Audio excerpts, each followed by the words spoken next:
சிவாய் நமக. அனைவருக்கும் என்னுடைய அன்பான வணக்கங்கள். நான் உங்கள் அஸ்ட்ரோ கோகிலாமணி பேசுகிறேன்.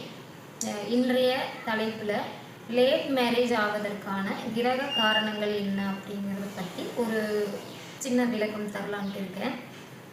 ஒரு ஜாதகத்தில் திருமணம் தாமதமாகுது அப்படின்னா குடும்பாதிபதி எப்படி இருக்காருன்னு பார்க்கணும். அதுக்கப்புறம் 7ஆம் அதிபதி எப்படி இருக்காருன்னு பார்க்கணும். அதுக்கப்புறம் கலஸ்தர ஸ்தானாதிபதி சுக்கிரனும் செவ்வாயும் எப்படி இருக்காங்கன்னு பார்க்கணும். அதில் மெயினாக குடும்பாதிபதி பாவ கிரகத்தோடு சேர்ந்திருந்தாலோ அல்லது குடும்பமான 2ஆம் இடத்துல பாவ கிரகங்கள் சேர்ந்திருந்தாலும் அது குடும்பம் அமைவதற்கு லேட் ஆகும். இன்னொரு விஷயம், 7ஆம் இடம் கல்யாணத்தை கொடுக்கறது 7ஆம் அதிபதி தான்.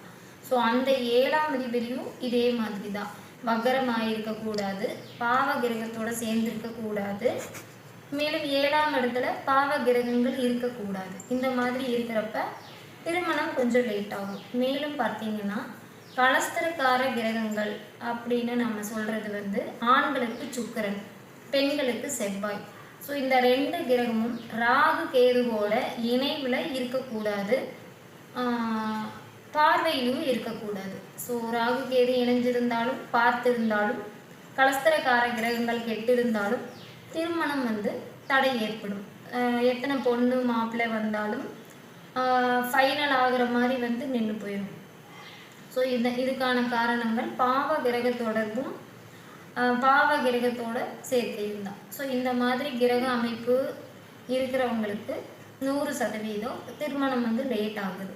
ஸோ இதுக்கு நம்ம என்ன பண்ணலாம் அப்படின்னா, இதுக்கான பரிகாரம் என்ன அப்படின்னா, அவங்கவுங்க சுய ஜாதகத்தில் எந்த கிரகத்தால் பாதிப்பு ஆகியிருக்கோ அந்த கிரகத்துக்கு தகுந்த மாதிரியான கோவில்களுக்கு போய் அவங்களோட ஜென்ம நட்சத்திரத்தன்னைக்கு வழிபாடு செய்கிறப்போ உறுதியாக அந்த தோஷங்கள் நிவர்த்தி ஆகுதுங்க. ஸோ அது சரியான கோவில் சென்று வழிபாடு செய்யணும்.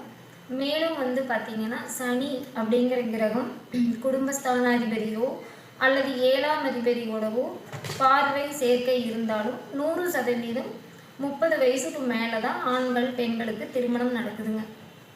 ஸோ அதனால் இந்த மாதிரி சில விஷயங்கள் கிரக பாதிப்புனால ஏற்பட்டு நிறைய பாதிப்பு ஏற்படுறவங்களுக்கு நம்ம சரியான பரிகார கோவில்களை கொடுத்து பரிகாரம் பண்ணாமல் வழிபாட்டின் மூலமாக உங்களுக்கு சிறந்த தீர்வை ஏற்படுத்த முடியும்.